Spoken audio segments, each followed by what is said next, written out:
Bien, mes chers camarades, tout d'abord, puisqu'il pleut maintenant, dans les annonces qui ont été faites, je n'avais pas entendu que l'ex-président de la République était parmi nous. Mes chers camarades, je voudrais vous apporter le salut de l'Union régionale Île-de-France Force ouvrière. Je voudrais également reprendre ce qui était déclaré par un ministre il y a 48 heures, qui indiquait qu'il fallait sauvegarder les acquis lors du contact qui a eu lieu sur les pesticides entre le ministre de l'Agriculture et celui de l'Environnement.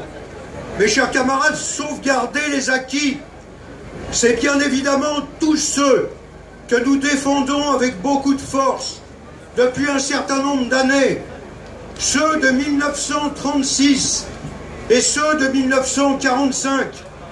Aujourd'hui, la volonté du gouvernement et du MEDEF est bien de faire disparaître ces acquis de 36 et de 45. Cette même logique existe, celle qui est une logique du capital, de la finance, développée au sein de ce gouvernement et s'attaquant à ce que je vous indiquais, les nationalisations, celles de 45, les congés payés, toutes les dispositions qui vont être attaquées au cours des semaines et des mois qui viennent.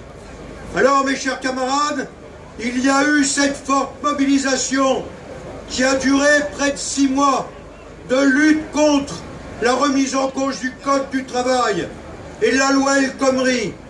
Mes chers camarades, aujourd'hui, malgré les discussions, malgré soi-disant la concertation, nous sommes dans une situation où la loi telle qu'elle pourrait être présentée est, comme le disent mes camarades, une loi grand patron, celle qui va être amenée à inverser totalement la hiérarchie des normes.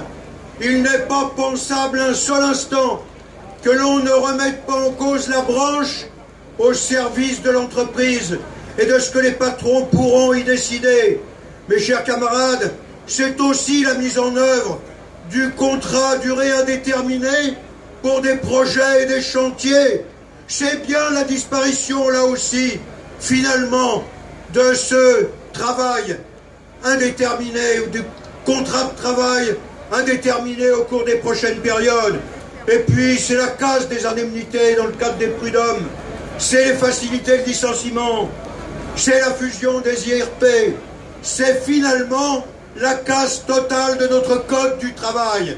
Et à partir de là, mes chers camarades, comment voulez-vous que nous ne soyons pas dans une situation qui nous amène dès aujourd'hui à préparer la mobilisation et à dire à ces députés qui seront cet après-midi en séance que nous ne laisserons pas faire.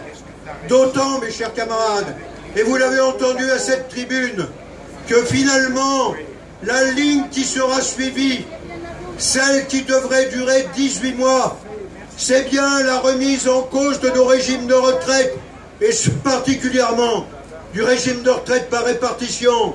C'est ce qui n'a pas été réussi en 1995, c'est-à-dire la remise en cause des régimes spéciaux. C'est la mise en place des systèmes par points, c'est la casse finalement de nos acquis tels que nous les avons conçus, là aussi que nos anciens les ont conçus depuis l'avant-guerre et l'après-guerre. Mes chers camarades, regardez bien, le camarade d'EDF tout à l'heure s'exprimait. La réalité, elle est là. Qu'est-ce qu'on veut faire? Casser la nationalisation. Au lieu du statut national, mettre en place des conventions collectives dans le même temps où ces conventions collectives sont cassées. Mes chers camarades, vous l'avez aussi entendu, c'est la casse de l'hôpital avec la mise en place des GHT. C'est la fin de l'hôpital public tel que nous l'avons conçu, tel qu'il a été conçu, celui qui permet l'égalité de traitement. Mais c'est aussi la volonté de casser la sécurité sociale, ancienne conquête ouvrière, et qui faisait que cette sécurité sociale prenait le malade du début de la maladie jusqu'à la guérison en charge, bien évidemment. Mes chers camarades, nous sommes dans une situation qui nous conduit aujourd'hui à répéter que nous sommes toujours pour l'abrogation de la loi El Khomri, que nous ne voulons pas des ordonnances qui seront pires que finalement cette 49.3 qui a été appliquée à diverses reprises. Mes chers camarades, les ordonnances Macron, Philippe, Pénicaud sont bien évidemment la casse de tous les dispositifs tels que je viens de l'indiquer. Alors oui, aujourd'hui, ça n'est que le lancement d'une nouvelle mobilisation que nous devons conduire et qui amène d'ailleurs à constater, comme nous l'avons dit pendant la lutte contre la loi El Khomri, que plus de 70% de la population nous soutiennent contre la loi El Khomri et aujourd'hui contre tout ce qui est en train de se développer. Et ce ne sont pas les 15% de représentation du président de la République qui peuvent nous faire lâcher. Oui, il faut continuer à se mobiliser. Oui, il faut que la rentrée soit une rentrée qui nous amène à être dans la rue et à continuer les combats. Résistance également, mes chers camarades, et tous ensemble dans la mobilisation.